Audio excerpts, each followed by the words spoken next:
Hello, welcome. Hello. Monday, and it is May 1st. It is May. Yes. Now we can stop all the Justin Timberlake and Sync memes. No, Why now did that we it is May. not put that up? Oh my gosh. Why did we not start with the Justin Timberlake meme? Dang it. Missed opportunity. Yeah. We gotta start over. We gotta All right, see everyone in like 2 minutes. 2 minutes. Bye. Well, welcome everyone. My name is Chris Lynn. I'm one of the hosts of the Hire Me podcast. And I'm Heather Balcerek, the other host of the Hire Me podcast.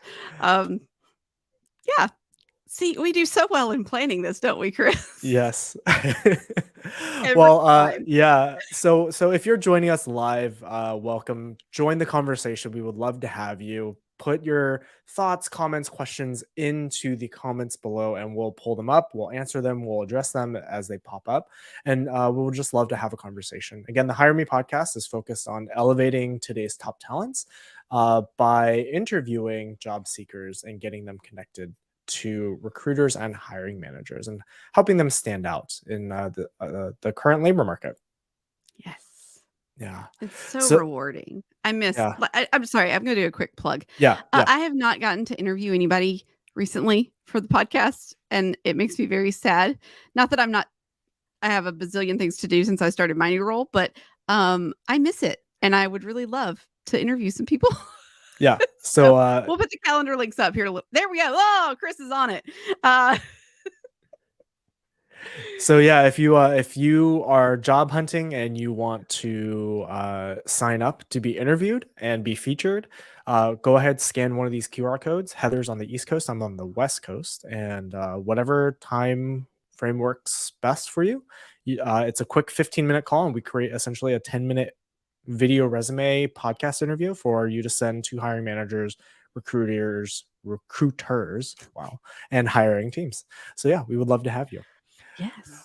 Well, today we have an incredible guest, Myles Wallace. He is here with us, so I'm going to bring him up and we can start having a discussion on what it means to have a disability and how to navigate the market if you do have one. So, Myles, welcome to the Hire Me podcast live show. Well, hey, Chris and Heather, what's going on? As you can see, it's a Monday. So we don't have. Yep. Well, Myles, I can't think of any better way to introduce you other than you just giving a quick 1 minute, 2 minute rundown on yourself. So go ahead and take it away.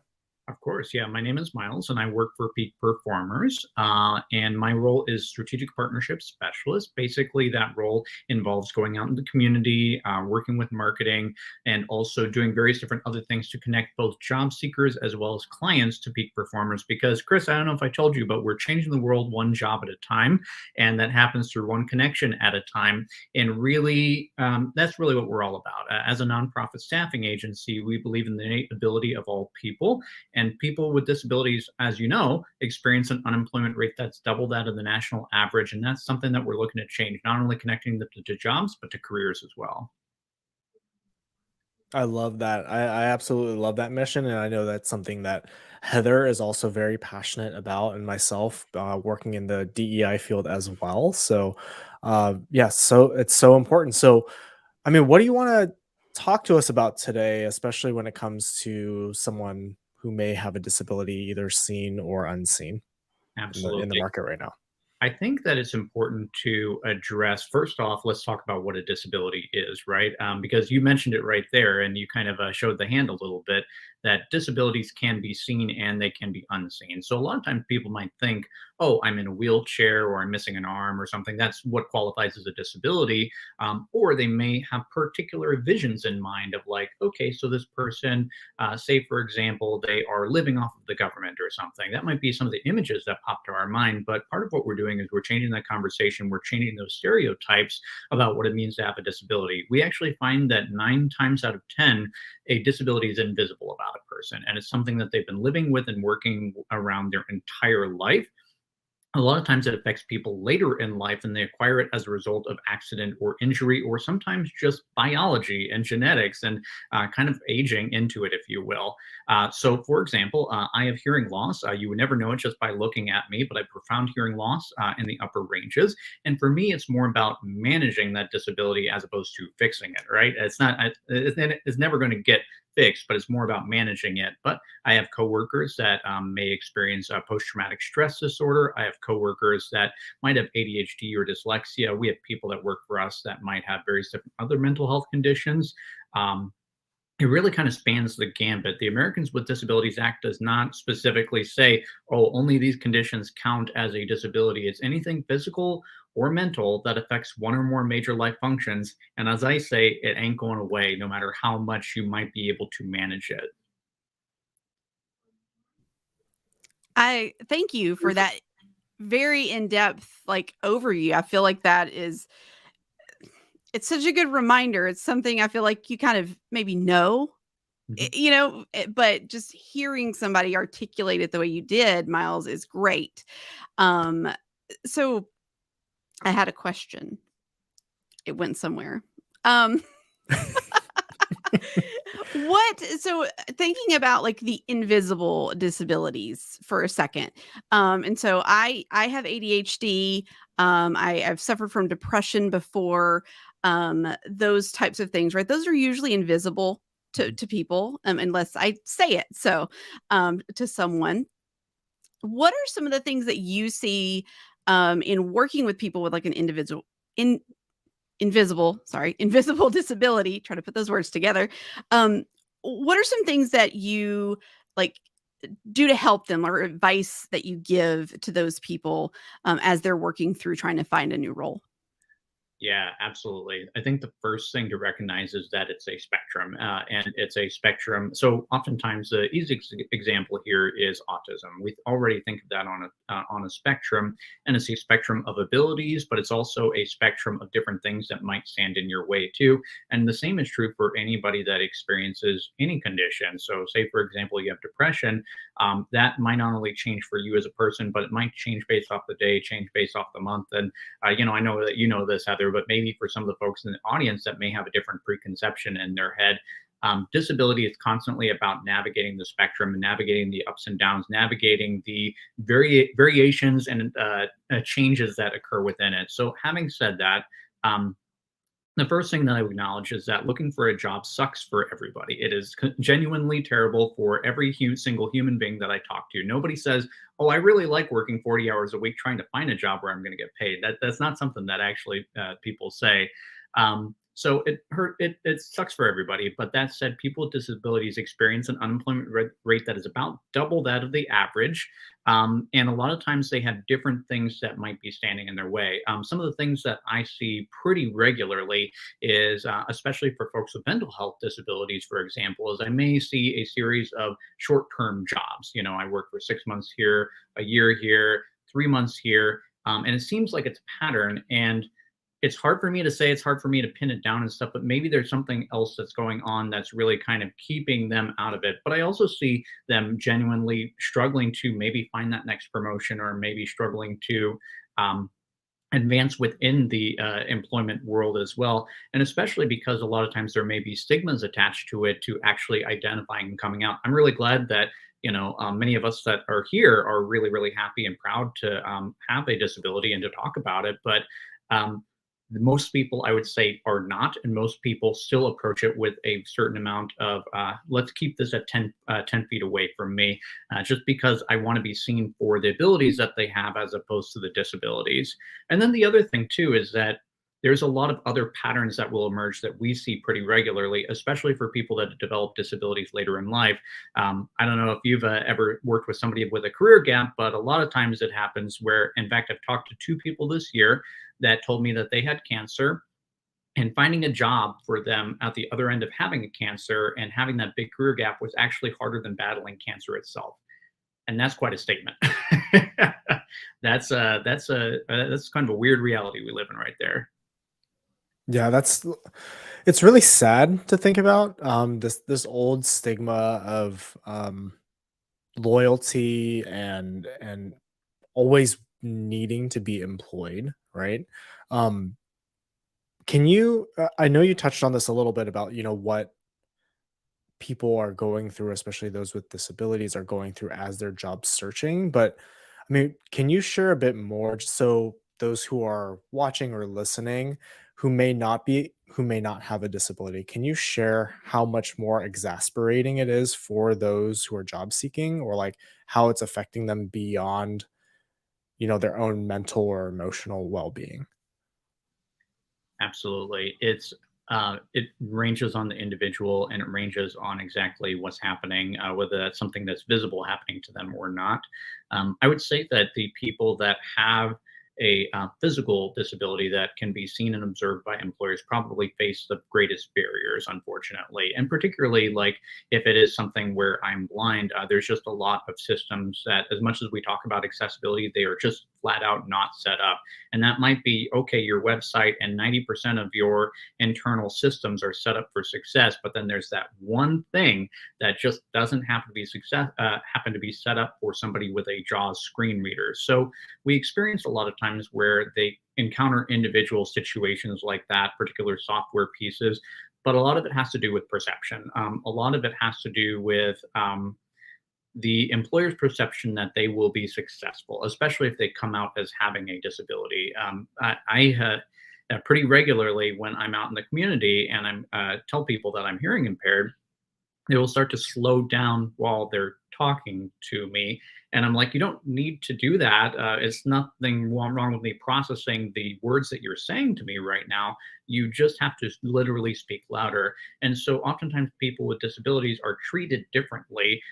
They are employers will engage with them, and by default employers will assume, well, because they have this thing they can't do this other thing, which is realistically doesn't make any sense at all. Just because you have depression and anxiety does not mean that you cannot be a great accountant. There is no correlation there whatsoever. So a lot of it's perception. And then the final bit too that I would add is that accommodations is uncomfortable for just about everybody that I talk to. The job seekers themselves are really afraid to bring it up. They're like, the number one question I get asked is, when do I actually bring this up? When do I talk about this thing? It feels really weird. And imagine if you're going in for your very first day on the job and it's like, nice to meet you, boss. By the way, I want to let you know I'm requesting this accommodation. That's an uncomfortable feeling for literally everybody. But it's also uncomfortable for the employers because a lot of them may have the preconception that it's going to be costly, it's going to be complicated, it's going to be difficult for me to do. I'm going to have to treat them specially. Most of the time, by the way, it is actually no cost to the employer or very minimal cost. However, there still is that perception out there that we as job seekers with disabilities need to overcome. I mean, I think part of it is, at least I'll speak to my own experience and learning a bit more about disabilities, right? Is um, growing up and when I first entered the job market and I heard about accommodations, like the first thing that came to my mind is like, people with physical disabilities and like their ability, or, my biased nature coming out saying like their inability to do this. So we have to give them more to accommodate, like for that accommodation. And I think that that's where a lot of people may be falling into that.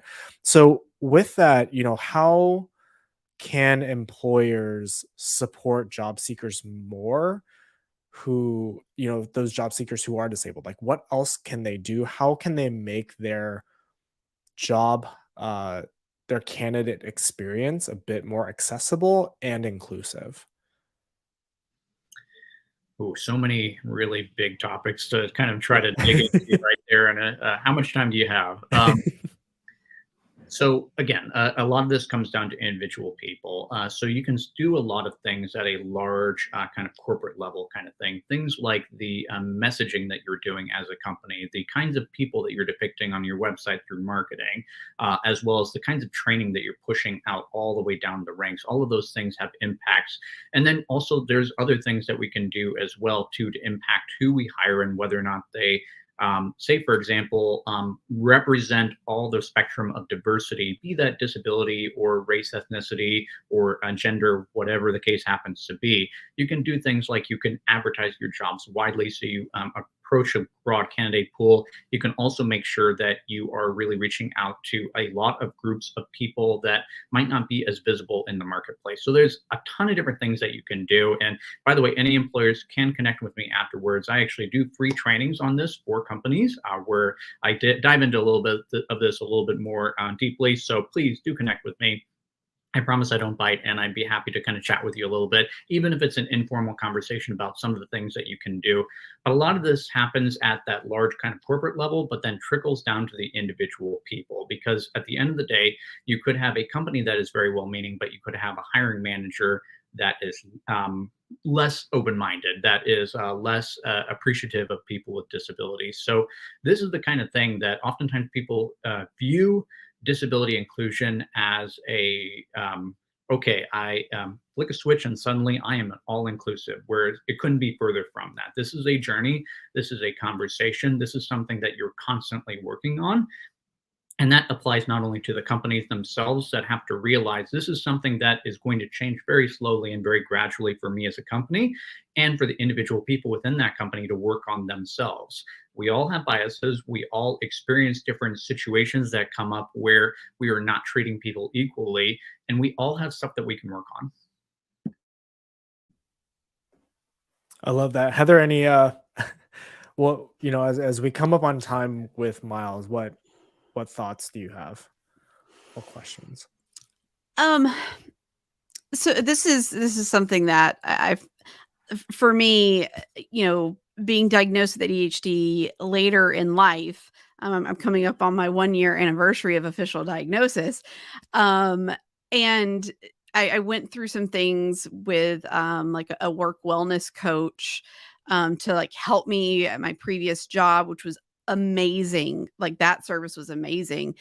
Um, but one of the things that I found that was for people that maybe again later in life are diagnosed with things, or or it's just new. And what do you feel? Sorry, all these words coming together. I promise I'm going somewhere.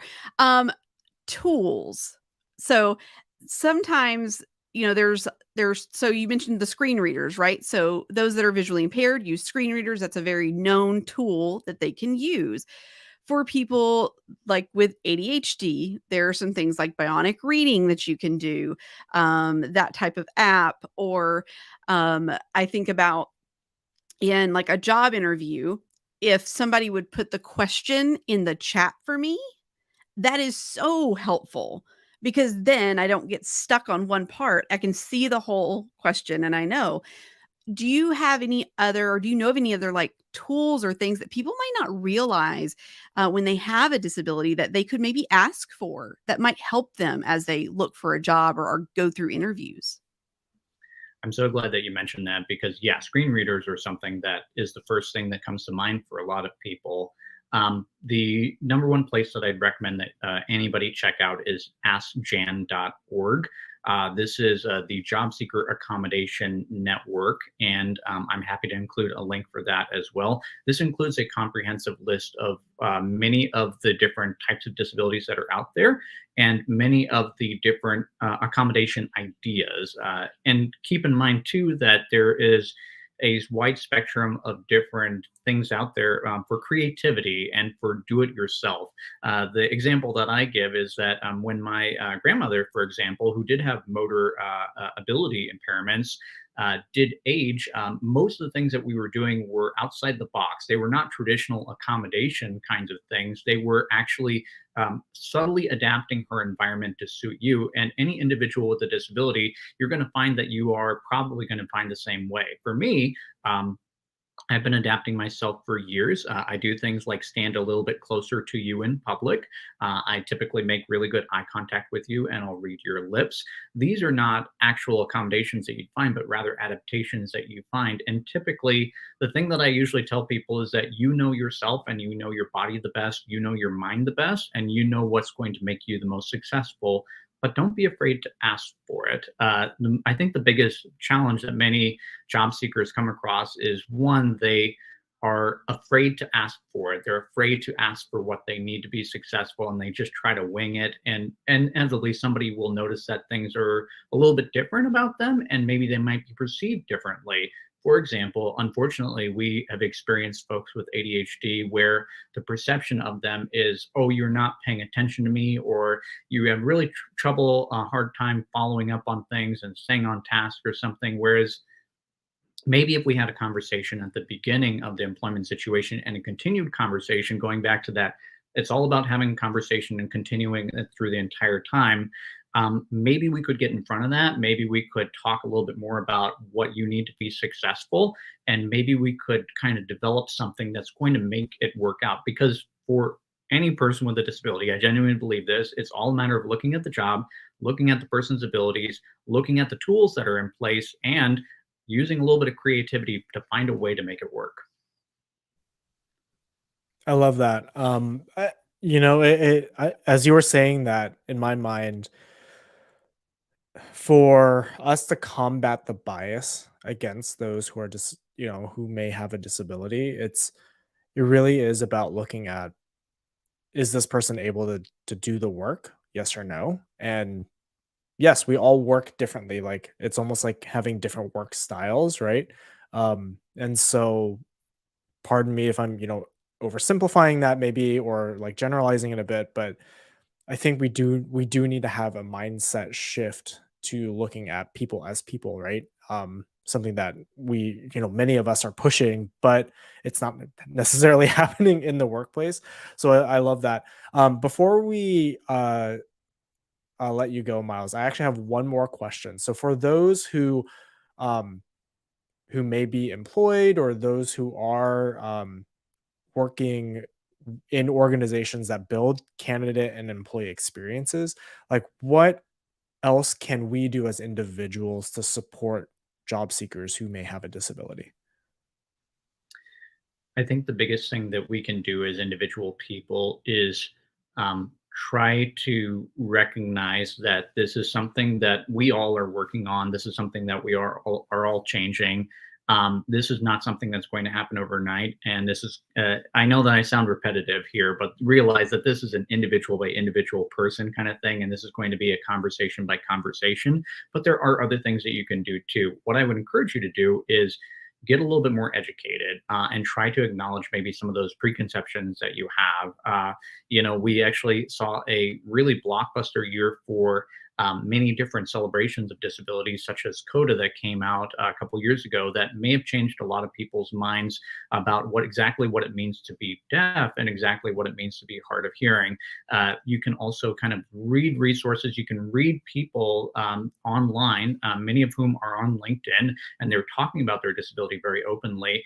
And you can just challenge yourself and challenge exactly what you think a disability means and what a disability includes. For our purposes, we do have a comprehensive list on our website of different examples of disabilities, so feel free to check that out.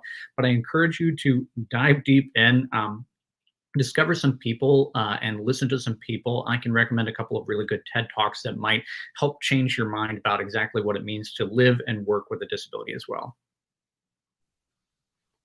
Awesome. Yes. Heather, final thoughts? I just thank you, Miles. And like you said, like, the more that you can understand what it's like for someone, if you have never um used a screen reader before, um I highly recommend you go find one to try, because then it will really change your mind about how you put things together in an email, you put things together in a post, the alt text you put on images. Like, it will really make you think about their experience when they view your materials. Um, and being in learning and development is part of the reason, like, that's top of mind for me as well. So, but thank you. I have really enjoyed this conversation. Those TED Talks, yes, if you want to send them to us, like, we'll post them to share as well. Absolutely. And do you mind if I make one final point for all the businesses that might be watching out there? Go Um, ahead. Yes. a lot of times we may view this as something of like, oh, this would be a nice to have, right? No, this is imperative for you. I know that it sounds like Oh, disabilities, I'm probably going to get around to that. But realistically, realize that 26% of Americans experience a disability. So these are not another group of people. These are your friends. These are your neighbors. This is possibly even you. And furthermore, when you're looking out for disability inclusion, as you should be, you're not only looking out for all of your friends' jobs, you're looking out for potentially your future job as well, because we can acquire a disability later in life. And wouldn't you want to be able to live and work successfully throughout the rest of it? Again, thank you so much for having me on, Chris and Heather. It's been a pleasure chatting with you. Have me back on anytime. And any employers or job seekers out there, connect with me. I'm happy to get you connected to Peak Performers and all the resources we have. Yes, Miles, thank you again so much. It Thank was you. great. Yeah, it was great having you. If you're watching, Miles's information is scrolling at the bottom there, as well as the information for Peak Performers. And if you're listening, we will be sure to include it in the show notes for you to check out later. Well, Miles, thank you again, and we will talk to you soon. Thank you. Bye, y'all. Bye, Miles. Ooh, a wealth of information there, Heather. I'm over here like just trying to stay focused and not go to the website that he talked about, the Jan one. Like I like wanted to go right then. And I was like, no, Heather, stay focused. It's okay. I did that. I was like, because I was like, oh, we gotta like put this up on the screen. So I was like, all right, I got it. Oh man. All right, we have 4 minutes. Do you want to touch on our buzzword today? Yeah, why don't we? Yeah, I know you're excited about touching on buzzwords and buzzwords that, we like and don't like. So Right. Heather, you want to introduce the because segment. This is all right. So we're going to break down the buzzword today. And today it's one of Chris's favorites to not like. And that is thought leader. Yeah. This one irritates me because it takes the social media influencer kind of realm and puts it into a job description. Not only is thought leadership is important, but most people should not be thriving to become a thought leader just based on their work. They naturally become experts in their field, so that's one. But then when you are you're putting that into your job description and you're bringing that thought leadership into quote unquote thought leadership into your organization, it's more about ideas than actual execution to me, right? It's telling people, hey, we value you for the ideas but not much else. And then the problem is that in these job descriptions they're asking for the thought leaders and then so much more, right? And I think for most employers, most companies, most organizations, you don't need to put that in there. You just don't, because by virtue of hiring people who are experts in the field or in that role, they already have some thought leadership already built in. It's they already have experienced enough. If you're asking for thought leadership, to me, you're asking for someone with multiple years of experience, someone who is very experienced. So they've already got that. They've probably experienced several different organizations or different teams, have executed on many of those areas. So you just don't need to put that in there. I don't know. For me, that's my thought is when I see that in a job description, I see an organization that is kind of grasping and saying, we don't know what we're doing and we don't even know what this role is. We just want someone who is a quote unquote expert. Yeah. And I agree with you on that. I think too, sometimes when I read thought leader and the way I think about it is, they're looking for somebody, like you said, with experience, but also somebody that's like just confident in their knowledge. And I think that you can say that in a much simpler way of like, we're looking for an experienced leader, or we're looking for somebody with X number of years experience in this subject matter. And that just kind of comes along with it, because if they're well versed in these things, then they're going to be able to kind of have the confidence and lead those thoughts, and be that other buzzword, that innovator. We'll touch on that one another day. I know that's Heather, a whole other conversation. Heather, actually, that real quick. that brings up a whole nother thought for me, is that, when you say we want someone who's confident in this area of expertise, it also further perpetuates, elevating those who are typically extroverted, those who are very charismatic. It is a very specific, like, personality type. And we've seen over the last 50, 60, 70 years how that has actually led to a lot of toxic work environments, is having that one, Mhm. not saying it's bad. I'm just saying, but having that one specific type of personality Yeah. leads to a degeneration of diversity and thought and innovation within the organization itself. So Yes. Yes. thought leadership, great maybe to bring in to like consult real quick or like do something, but not as an actual like job description. Not, yeah, Yeah. Yeah. yeah, Be specific. Those years of experience equal, the competence and confidence that somebody needs to be a thought leader. So just stick with the years of experience in what you're looking for. I think that exactly. that makes it much cleaner and Yeah, easier for recruiters and hiring managers to actually be able to establish yeah, the, exactly. who is, you know, aligned with the job. There's the word. Yeah. There's a word there somewhere. Okay. Well, And yeah, we will dive into innovator another day. Emily, so Emily says she thought this started at 3.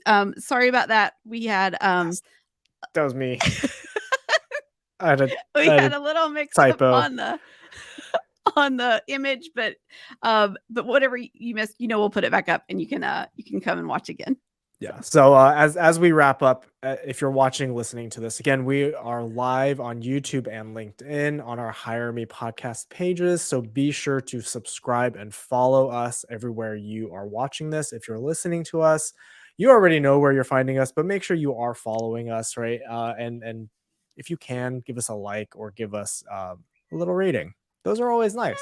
Yeah, Won't complain about those. those are great. Um, No. again, if this is the Hire Me podcast, we're interviewing multiple people, both job seekers, to really elevate them in today's job market, as it is getting more and more difficult, and we're seeing more layoffs. I mean, we just saw Amazon lay off another 9,000 people last Another week. 9,000.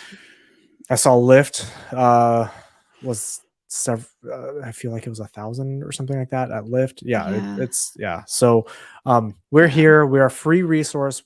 Heather and I do not take a dime from this. So Nope. yeah, we are here for you all. Tell people about us, share us, and yeah. Heather, I feel like I've been rambling, so close this out. All right. Yeah. Everybody, thanks so much for being here today. Thanks again to Myles. Connect with him on LinkedIn. Go look at all of the links that we're going to share in the show notes, and keep coming back for more. Chris will be back next week with a guest. Kristen Carlson next week. Yeah. Kristen Carlson.